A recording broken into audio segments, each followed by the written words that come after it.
আমি এখন এই মুহূর্তে আছি কামালপুর স্থলবন্দর।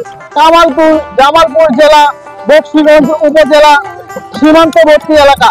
মুক্তিযুদ্ধের সময় এটি একটি গুরুত্বপূর্ণ কৌশলগত সামরিক ঘাঁটি ছিল এই কামালপুর। 1971 সালে ডিসেম্বরের 4 তারিখে প্রায় 21 দিন রক্তক্ষয়ী যুদ্ধের পর পাকিস্তানি সেনা ভানুয়া কামালপুর শাখা থেকে পরাজিত হয়ে সরে যায়।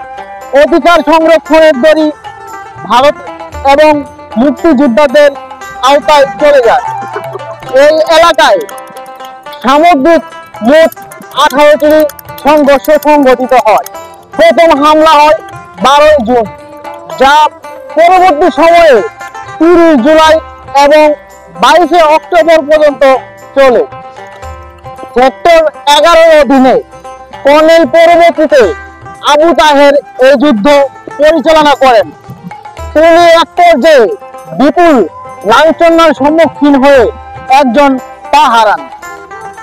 কামালপুর ছিল ঢাকা উত্তরের প্রবেশ পথে অত্যন্ত কৌশলগত এটি একটি গেটওয়ে। এখানে পাকিস্তানি বাহিনী শক্ত কংক্রিটের ক্যাম্প তৈরি করেছিল, যেটি শক্তিশালী প্রতিরক্ষামূলক প্রহর হিসেবে কাজ করছিল।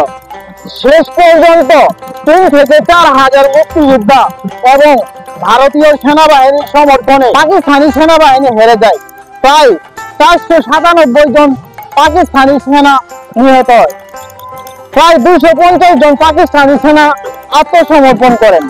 মুক্তিযোদ্ধাদের মধ্যে 194 জন শহীদ হন, যাদের মধ্যে ক্যাপ্টেন সালাউদ্দিন মুমতাজ অন্যতম।